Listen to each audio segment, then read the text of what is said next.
So, hello, fellow Earthlings. This is Earthling 6455463728. And whether or not Joe Biden is president, even if he's been president for 2 years or 3, trouble is brewing. There must be a reckoning. So, before I go too far into that, I am Earthling 64 yada yada yada, and I used to take gymnastics. And I used to take karate lessons, and I used to be a Sea Scout, and used to be in a fraternity, and I used to be an altar boy, and I used to be in a lot of other different clubs, albeit never for like a really, really long time. I don't want to put my foot in my mouth on that one, but I don't think I was in anything for too long. Anyway, I am Earthling, like I said. I have a computer science degree. I have an MBA. I was in the reserves for a little bit, and I've traveled a lot. And here I am on YouTube talking about stuff. So,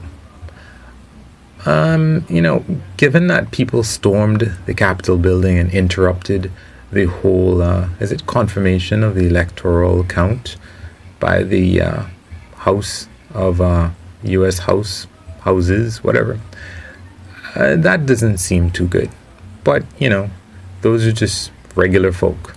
They're not like military, they're not tanks, they're not any of those things that normally show that a coup is happening.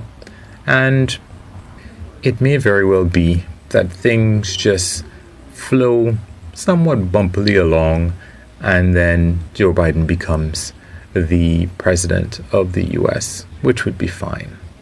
The thing is that many people would already suspect that things are not going to just go smoothly from any particular point. I think my mom was telling me, because I didn't check myself, she said that Donald Trump was saying in her speech that he will never concede. Well, his niece said as much, like last year, maybe a couple months ago, a month and a half ago, or something like that. But it doesn't matter. The point is, even if Joe Biden becomes president, and it looks like there's not going to be any problem, things are just going to fester and get worse. And Donald Trump could actually even get a heart attack and die the very same day that Joe Biden is sworn in as president. And things are still going to get, there's going to be a reckoning. There's going to be a problem. Why? And I haven't seen anybody mention it, but if all of these people believe that Mr. Trump, the election was stolen from him, what does that mean for the future? It means that when they think they have an opportunity to, they will try to steal the election for their guy. It may be Trump, it may be somebody else. But whether those people work at the CIA, or they work at the FBI, or they work at the Justice Department, or they work at the Department of Homeland Security, or whatever else it is that they call it, or any number, the DEA, wherever it is, that these people work, the same way that those people were working in Fight Club. In Fight Club, the guy, what's his name? As it turned out, Fight Club had members all throughout everywhere. And that's why in Fight Club, they were able to ultimately achieve their anarchic goals, because they had people everywhere. And if all of these people, even in the electoral process, even people in Georgia who are, supposedly doing their job, if most Republicans feel that Trump was cheated, then why wouldn't they gather around, form groups of people to try to right that wrong the next time, not even the next time as in the next big time, the next general election, why wouldn't they just start trying to steal elections everywhere? In Senate, state elections, for state assembly houses, for judges, for sheriffs, for coroners, for everywhere.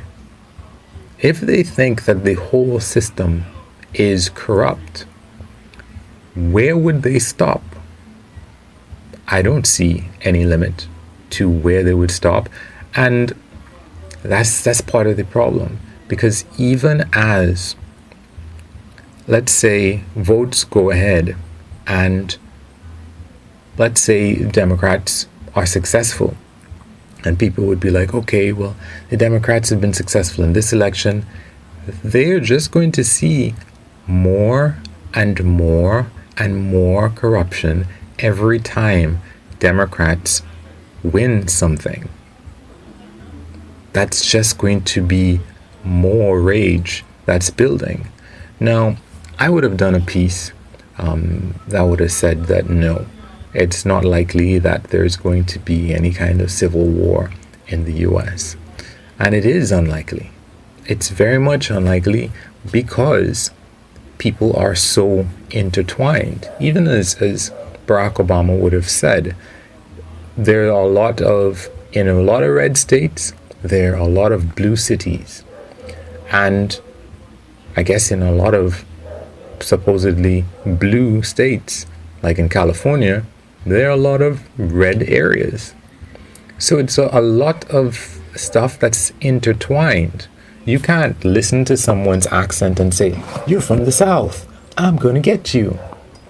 That's not how it's going to work, So, and even within families, you're going to have people who disagree vehemently. Is that how you pronounce vehemently? Vehemently. So it would be very hard to have an all-out civil war. But that doesn't mean that there are no problems. It means that you can have spot guerrilla warfare, if that's the thing. You can have things like that guy, is it from South Carolina? I don't know where the guy was from who blew up his van. Now, I think that guy had some other issues. But you can have those things. You can have Timothy McVeigh's. People who decide that they want to fight against the government. And that kind of fear, the same kind of fear that you had in Iraq, where you didn't know if someone was a suicide bomber or not. I think that guy, whoever ended up, I think, killing himself close to, is it the New Year? Yeah, I don't know that you're going to have so many people like that, or like that Las Vegas shooter or anything like that. But you don't really need to have suicide bombers. They're the scariest because you don't see a suspicious package or suspicious vehicle hanging around somewhere, or even one that has, a message on a horn saying evacuate, evacuate, like that van did. You just don't see anybody because it's one of any of these people around you. So at least the US is safe from something like that. But still, that doesn't mean that there is no danger, that there is no problem. And like I said, even to the extent where people may feel justified in collaborating with people outside of the country in order to achieve their ends. It's not unbelievable to expect that. I mean, I was looking at this a YouTube video on how the Soviet Union got into Afghanistan. And that's what it was. They were supposedly propping up somebody, or how the Soviet Union intervened in Ukraine. They were supporting, they sent troops to pro-Russian areas. That, and it's unlikely, but it's not completely improbable, especially seeing as nobody needs to land a ship anywhere in the US in order to do some horrible things. You can hack stuff. You can get information. You can get money. You can get whatever support from people outside of the US. And that part doesn't even matter. That's just a part where there are opportunistic people who will wait for the US to be in disarray. Just like an opportunistic infection, just like all the infections that you can get when you catch HIV. So you have HIV to begin with, and then something else can kill you. You can get cancer. You can get, one of those antibiotic resistant diseases. You can get any number of secondary infections. And as the US has an internal problem, or will continue to have internal problems, there's no reason to believe that people who wanted to get back at the US for any number of different reasons could collaborate or individually decide to do things that are not in the best interest of the US or its citizens. But, in a way, it's not something that anybody in the world, even people who might have a score to settle with the US, might really want to look forward to, because even though the US is no respecter of democracies outside of its borders, as I was telling my mom, I don't think the US ever asked for permission to deliver drone strikes to people in other countries. I've never heard those negotiations where they talk to Pakistan, or they talk to India, or they talk to Iraq, or they talk to any country and get okays for killing people in other countries.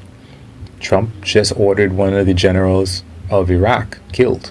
Of Iran killed in Iraq. I don't remember a discussion where that would have, he would have asked permission for that. Osama bin Laden, the US went into Pakistan.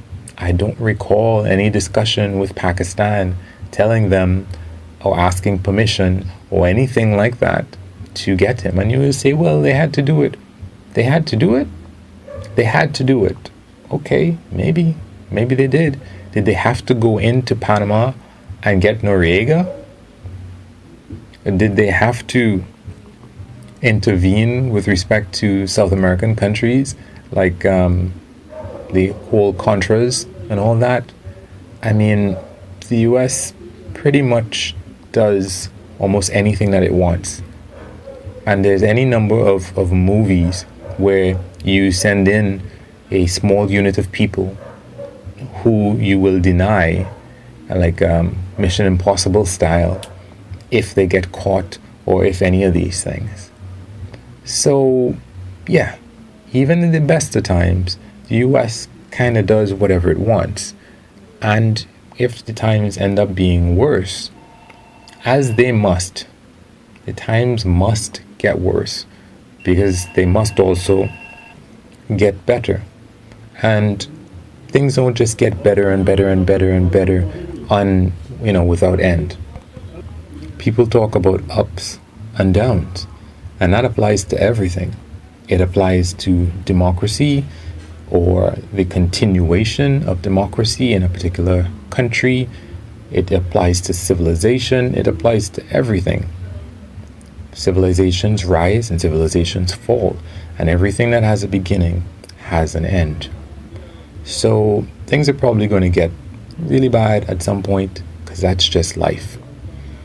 And unfortunately, it's kind of like when you get rid of one major boss in a gang that they talk about, then there's chaos. If the US has chaos and is distracted, there could be even more chaos in the world. So even if people have a score against the US, and even people who are allies of the US and might be, rebuffed by Trump, yeah, it's going to be a tough time. Anyway, that's it for me. So feel free to unlike, like, comment, share, subscribe. None of those, especially with the frame of mind of how would you like it if somebody did X, Y, or Z to an audio that you recorded. Have a good one. Peace.